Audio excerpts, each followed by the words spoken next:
welcome the decision of government, BJP government. We hope that 100% we will get the our delegates, which quota we will get the reservation from backward class commission. The government in that situation, we give that 2% reservation, new quota. In Karnataka history, the Lingayat community, there is no enter the backward class. But still the government, they decided to D, new category. In this way, we are all Lingayats. Our registration only Lingayat Panchamsali 2A category. But government announced the 2D new group, all subcaste Lingayats. In this way, 100% we welcome the, whatever the government decision, we welcome the decision, and we hope that in future days in our Muslim community, they live in brotherhood in Karnataka. In this way, we request the Muslim community people, you started the competition in education. Government decided separate EWS. The Muslim community, 2A, 2-1 and 2D. 3 category they join the benefit, they join and take the benefits. Government, they decided category 1, category 2, Muslims community, which Muslim community, the poorest and economically weak, and that community, there is no touch the category. 4% completely transfer the EWS. In this way, no disturbance the Muslim community. So you're saying Muslim community has, I mean, there shouldn't be this illusion that the Muslim community does not have reservation. They have multiple opportunities in different categories. Now it's the right for Panchamashalis and Lingayats at large. The 2% added that's been given to you, it's your due right that's now been granted. Yes, 100%. So there's a lot of talk by the opposition that the Lingayats never wanted it, to snatch away the rights of another community and take it for their own. It was forced down them by the BJP. What would you say to them? But in that, so 2.5 years we started the agitation. So many people misunderstand. There is no give the benefit from BJP government. But so government is decided 2A category, 1 and 2 communities. In this way, 2A category, when the Panchamsali Lingayat involve the 2A category, 1 or 2 categories completely disturbance. In this way, 2D new group, this situation, all Lingayat community, first time we get the rights from constitutional rights, most backward. First to third B, we are also third B. It is only economical backward.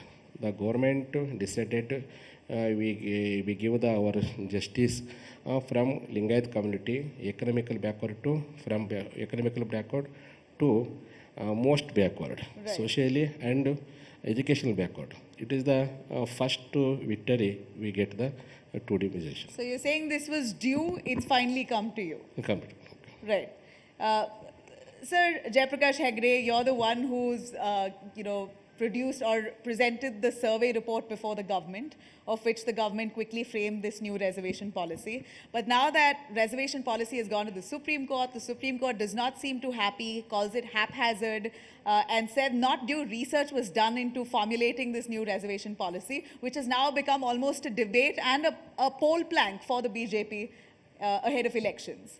We have given only interim report, not the entire report as such. Not even the survey report. So it is the decision of the government now. So are you saying the government was hasty in formulating it based on an interim report? I cannot comment on that because it's the decision of the government. Your interim report says that Muslims are not backward classes. I'm supposed to give the report to the government, not give it in the public, because it's their right. The government can accept it or reject it. It's for them. I leave it to them. So in that case, then let me phrase this way. The government says that Muslims are not backward, at least from the fact that they have moved them from or cancelled the OBC reservation for Muslims of 4%, moved them to EWS quota, saying the fact that there was reservation under minority category was wrong, but the fact that Muslims are backward classes is something that the debate has settled on that, isn't it? Several reports right from the center and the state who have declared Muslims as backward classes and who deserve reservation. The government calls that reservation itself that was done years ago by the Deve Gowda government as illegal. Since the matter is before Supreme Court, we are also party in that. It becomes sub judice for me to give detailed report on that. But what I can say is, it is the EWS totally comes under government. Even there, it comes under center, and here it comes under state government. It is for the state government to take decisions. So far as the other party is concerned, I don't want to comment on that because it's before the court. I will have to give a reply to the petitioner's detailed statement. So, whatever I have given, the commission has given the report. The only one part I can make submission here, not the other part. About the report and other things, probably government will have to give the details about that. We have given only so far as the interim suggestions, right, rather than report. Maybe I can ask the government of today, a few more weeks for elections. Arvind Ballad, you're the sitting MLA there. Your government had quashed reservations for Muslims, 4%, given it to the Lingayats and Vokkaligas. It appears that a lot of the communities, though, we saw the Lambanis protesting. They were not very happy. It seems like there was a lot of misinformation that was spread. Would you clarify for us what exactly did the government try to do based on an interim report? Because who you tried to please, even those communities were out on the streets protesting. Actually, BJP government in Karnataka tried to correct the historic mistake what Congress has done. Congress had done a typical case of minority appeasement by giving a reservation to Muslims under OBC. The reservation itself per se is because of the inequalities caused due to the Varna system in amongst the Hindus. The Abrahamic religions, Islam, Christianity, Judaism, they all talk about egalitarianism. They don't believe in the differentiation amongst basically people. caste system. Yeah, the caste system is very typical of Hindu system. So when our constitution was being accepted, there is a huge debate whether the reservation should be based on the caste or whether it should be based on the religion. So finally, the forefathers, under the leadership of Dr. B.R. Ambedkar, they accepted that this should be based on the socially backwardness and educational backwardness and the inequality which is existing because of the Varna system. So this system was brought in order to correct the inequalities created by the Varna system. In spite of knowing that, Congress introduced the minority, the very typical of Congress, they introduced the Muslims amongst the OBCs. See, if they are economically backward, they had to be given some other benefit. So we, BJP government, created that historic blunder which Congress had done. So we removed the Muslims from the OBC and distributed it to rightfully to the Lingayats, the Vokkaligas and Marathas. And the Muslims, we added them into the economically weaker section, where they actually belong. So that in that way, like we have done justice to Lingayats, justice to Vokkaligas, justice to Marathas, and we have done the rightful justice to Muslims also. If that was the case, then you could have given 4% reserved in EWS for Muslims, if that was true justice. Would you believe? We have given 10% to them. Amongst the 10% EWS. Along with multiple other communities, so the slice is really small. Not really much. Like if you see the in Karnataka, there are very few communities which come under EWS.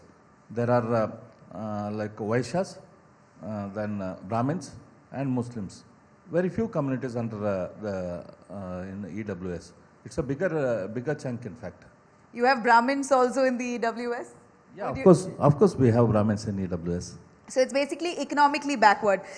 Then the debate comes down to whether Muslims are socially backward or not. So many commissions and their reports in the past, it seems like this move by the BJP government in Karnataka now has trampled upon all those reports that call Muslims socially backward. Would you refuse to accept them? Yeah, like, see, there are various commissions by Karnataka, like starting from Havnur Commission.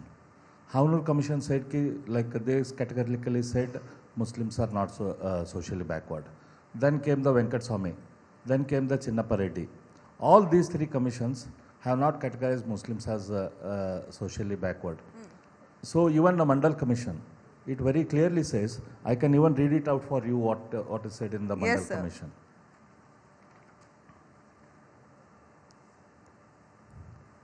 They proclaim, they means the Abrahamic religions, Muslim, Islam and Christianity, they proclaim absolute equality of all their co-religionists, and any social differentiation based on the caste is anathema to them. In view of this, caste cannot be the basis for identifying socially and educationally backward classes among the non-Hindu communities. This is part of the Mandal Commission report. So even same is the case in Havnur, same is the case in Chinnappa Reddy, same is the case in Venkat. So Muslim, the Congress government, very typical of them, they introduced this during the Devaraj Arsu's time, though it was not part of the Havnur Commission report. Devi Gowda, we believe, had granted it back in... No, initially it started with Devaraj Arsu, then subsequently Devi Gowda's time and Veerappa Moili's time, things were... so many other things were added to these things. You know, today, Mr. Jayaprakash Hegde, today the Congress and the JDS says that this is injustice as per constitution. You know, what's been done by scrapping OBCs for Muslims is injustice as part of the constitution, and if they come to power, they will ensure that reservation is given back. And they claim, almost claim that Panchamashalis, the Lingayats, the Vokkaligas did not even need it. They did not want to snatch away from someone else, but it was forced upon them. Those kind of comments ahead of elections. I would not like to answer the political questions, but what I would tell my friend Arvind Bellad is, right from Naganagowda report, again Havnur report, Justice Chinnappa, every report has said that Muslims are socially and economically backward. Socially and economically. Educationally backward. Okay, so that's countering what Arvind Bellad just being said. Being the chairman of a commission, I would not like to let down the previous commission's report. Right, that's pretty much countering what Arvind Bellad just said. Commission reports, all of them say socially and economically backward. I would like to add here, Havnur Commission, it says, Muslims in toto cannot be considered to be socially backward in the conventional sense known to Hindu society. Their evidence before the commission is also to the same effect. They blame their representatives on the Constituent Assembly for ineffective role what they have played in uplifting the Muslims. So this is part of the Havnur Commission report, what I am reading here. This is the part of the submission by the Karnataka government also in the Supreme Court. Mr. Hegde, would you want to comment? Yeah, I would like to comment on that. One part, they say there was no representation from Muslims because they are socially and educationally backward. But in Chinnappa Reddy Commission report, they say their condition is pathetic. So that, next to scheduled caste and scheduled tribe. Yeah, that's why economically weaker section facilities to them. What does condition is pathetic mean? Does that categorize them as socially or economically backward? Both. In your view, both. I'm defending the previous reports. Other than that, nothing more. It's for the government to take the decision. So as per Jayaprakash Hegde, he says socially and economically backward. Multiple commissions have categorized Muslims as that, but BJP believes otherwise. And this is also your poll pitch. This time you say that injustice has been reversed. Justice has been given. Yeah, it is very true of BJP style of functioning. We always try to correct the injustices, the minority appeasement, the appeasement politics what Congress has done. We have corrected that in our in Karnataka too. And the very fact that DK Shivakumar is again making claims that they are going to reverse reservation given to Lingayats and Vakaligas. I'm sure that these communities are not going to take it lying down, because it's a very big, very big opportunity created by BJP government after a long time for Lingayats and Vakaligas. Taking away our rightful rights, I'm sure people are not going to like it, and Congress is going to face it big time in the coming elections. It's the same Congress's Rahul Gandhi who very recently on a stage in Karnataka spoke about why the BJP government is not releasing the caste census. The data is not released. How much percent each caste, so that there could be better policy when you come up with framing reservation policies, you could have a better understanding. Why do you think that's happened? Would you want to respond to Rahul Gandhi on the caste census and data not being released thus far? I pity Mr. Rahul Gandhi because he needs to be more educated on all these things. Like, this report has not come during BJP time. This has come during the Siddaramaiah's time. Well, he has to ask his own party leader, why did he sit on that for such a long time? He better ask him, better ask DK Shivakumar, better he himself ask himself, because he was the president of Congress then. Why didn't they release that data? Why were they sitting on it? Is the BJP looking to release it in the days to come? 2024 is a big battle. See, we will see what is rightfully to be done at that time. BJP will do it at that time. We will take the decision as and when it is necessary.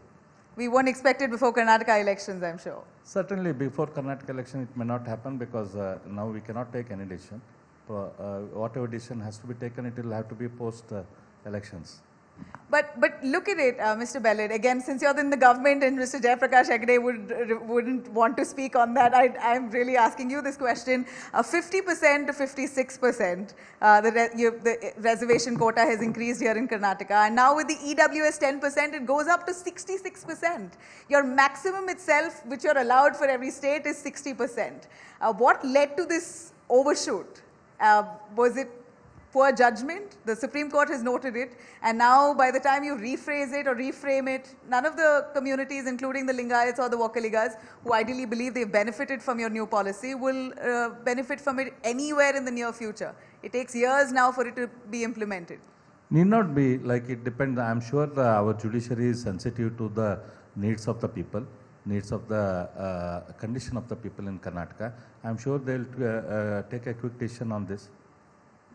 So I'm sure very soon our people of Karnataka will be able to enjoy the benefits offered by the BJP government. Okay. This just brings me down to, and all of us I'm sure wonder, maybe we're seated here today in an AC hall for us, we are in a position to ask questions like this. A lot of them would not agree with me here.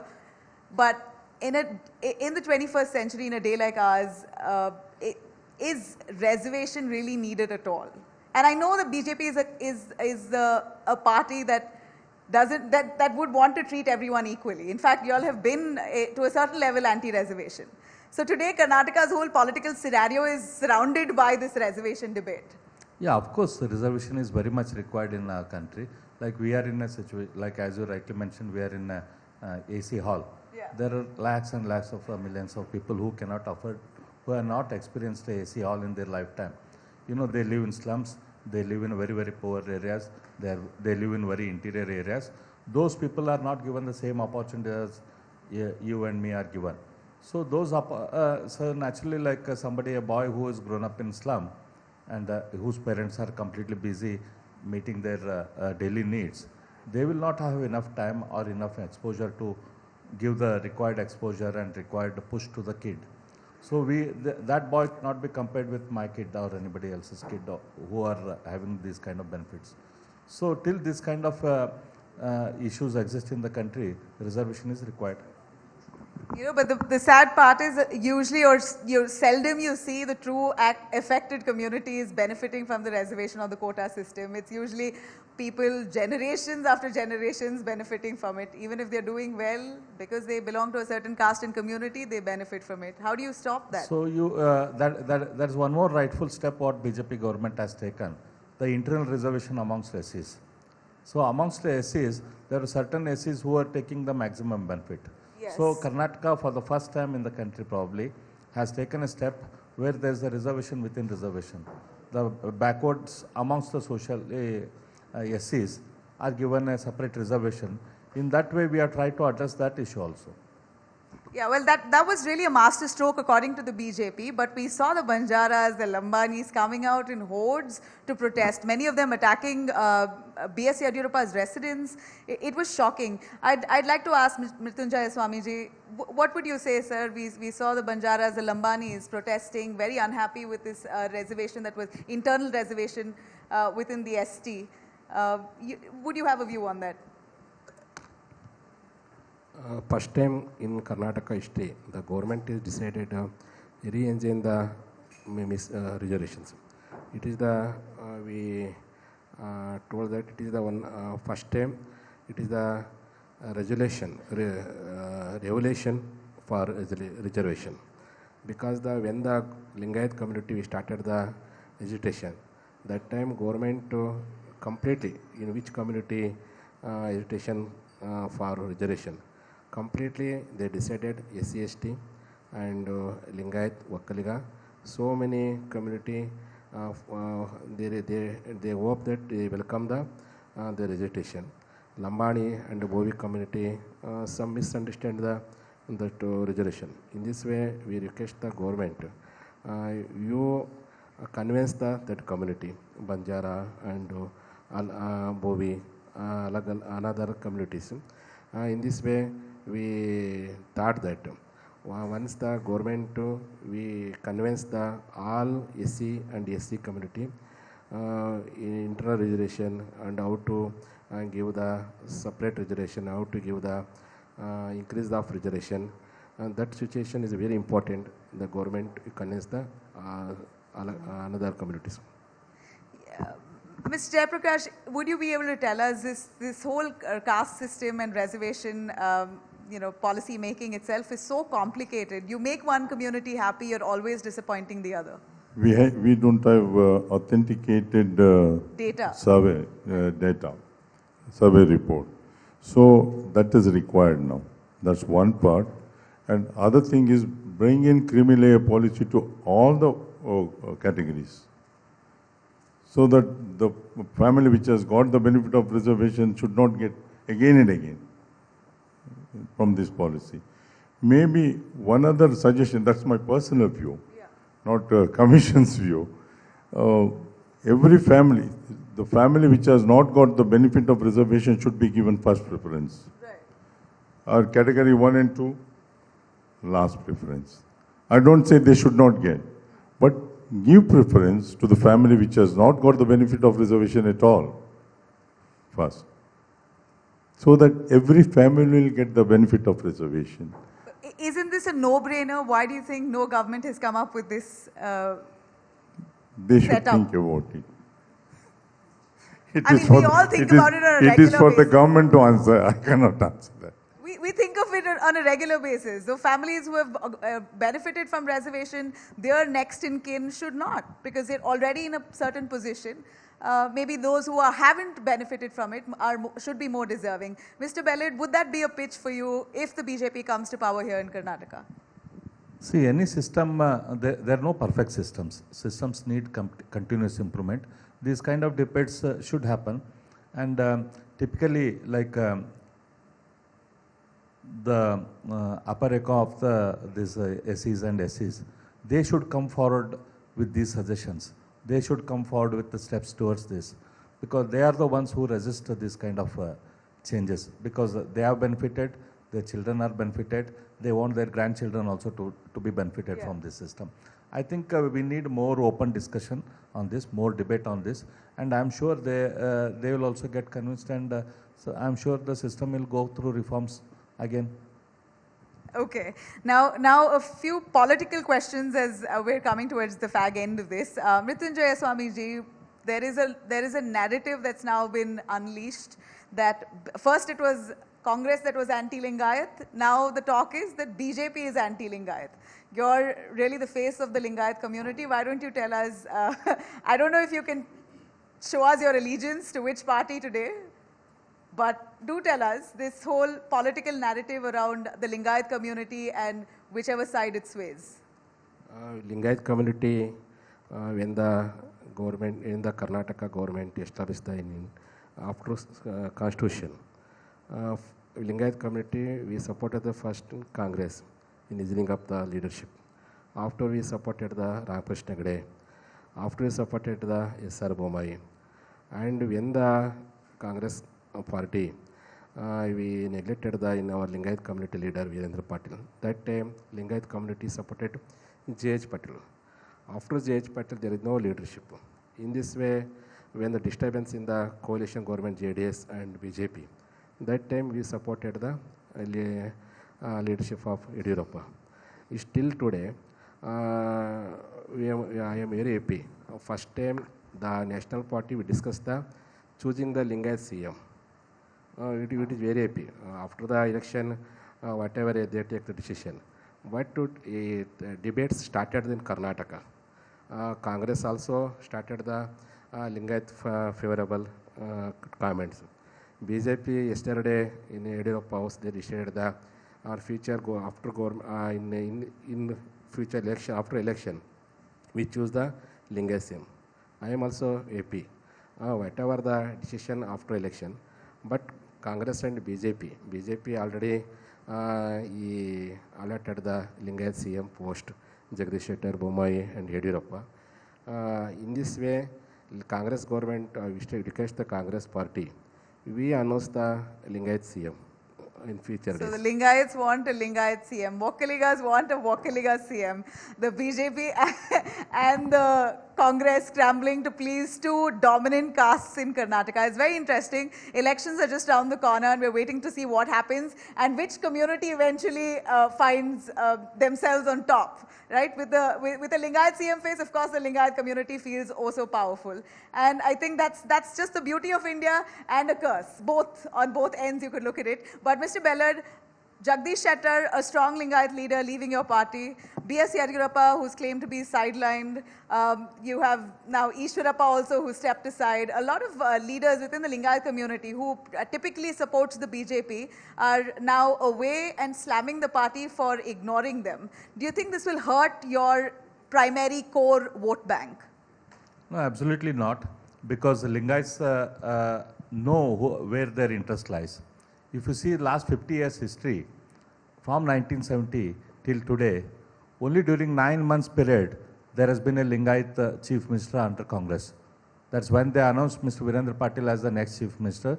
The whole of the Lingayat community supported Congress, and Congress got 173 seats out of 224. That is a historic highest number for Congress.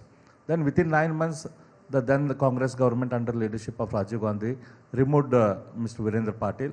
Then Congress lost very pathetically. So barring those 9 months, there has never been a Congress Chief Minister in Congress. There has never been a Lingayat Chief Minister under Congress. So whereas BJP has made several Lingayats as central ministers, so several chief ministers. So the are next you announcing chief minister a Lingayat face this time? No, already our state president has already come on record and said that the next chief minister will be Lingayat. Is it Chief Minister Basavaraj Bommai itself? No, our president has said next chief minister will be or is Lingayat. It you? It can be Mr. Bommai. Or you? No, that is up to the High Command. All right. I see the time's up, but I'd like to take a last question from Jaiprakash Hegde. Sir, to fix this system, which is so rotten from inside, what do you think the first step as a society that we could adopt and, of course, as a government that could formulate? I think the people should decide now whether every community should ask for reservation. If they are forward, they should themselves come forward and say that we don't want reservation because there are people who are more backward than, most backward than us. Otherwise, the decisions will be taken at political level. This will, the problem will not be solved. If the people come forward and give some suggestions, I would like to, the people who are sitting here, they should also give suggestions. It's not, to the commission also. We would like to write a report on that. Where do we give these suggestions? You know, there's such a disconnect between the government, policy making and people. There is a commission for policy making on reservation. Give it to us, we'll write. And you'll give your interim report and then something else is formulated? No. So that's for the it's my duty to write the report, and it's a government who takes the decision. Right. All right. Mr. Bellet, now the reservation, the new policy is now with the Supreme Court. They're viewing it. They've asked you to recheck it and then come back with a better formula, saying that this was not done right. A quick word as I wrap here on what would you like to say? Are you coming back with a more rethought, planned, researched reservation quota system this time for Karnataka? I think what Karnataka government has decided now, it is the best solution as of now. I don't think that there is any need for any relook at it. No need for relook? I don't think there's any need for relook at it as of now. Maybe after a couple of years it may be different, but as of now government is certainly not going to relook at it. But Supreme Court has asked for it. Supreme Court, we are going to convince, we are going to give much more facts and much more submission our state will do, and I'm sure Supreme government will get convinced. Great. Love the conviction. Sir, you want to say something? Yeah. We have not yet given the final report. When we give the final report, we would like to give more information about the reservation policy. All right, we got the point. Thank you very much. Thank you, Mr. Arvind Bellar, Jayaprakash Hegde and Mrutyunjay Swami. A big round of applause. All honest opinions, great conviction. This is what Karnataka is all about. People here and opinions, they stand strong and true to their word. Karnataka elections about 2 weeks' time, and wishing all of them best of luck. Thank you.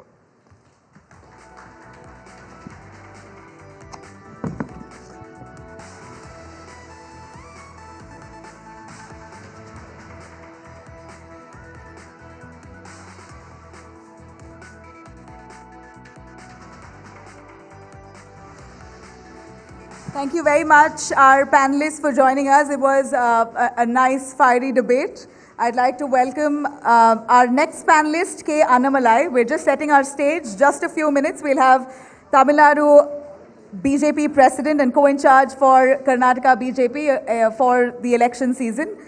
K. Annamalai, really the man who has been in the news in Tamil Nadu as well as in Karnataka, taking the BJP's agenda forward, the flag bearer.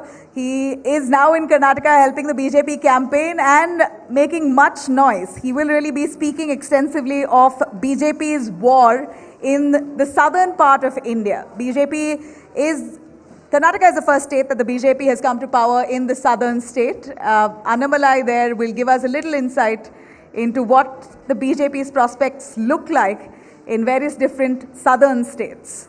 In just a few minutes, please have your seat.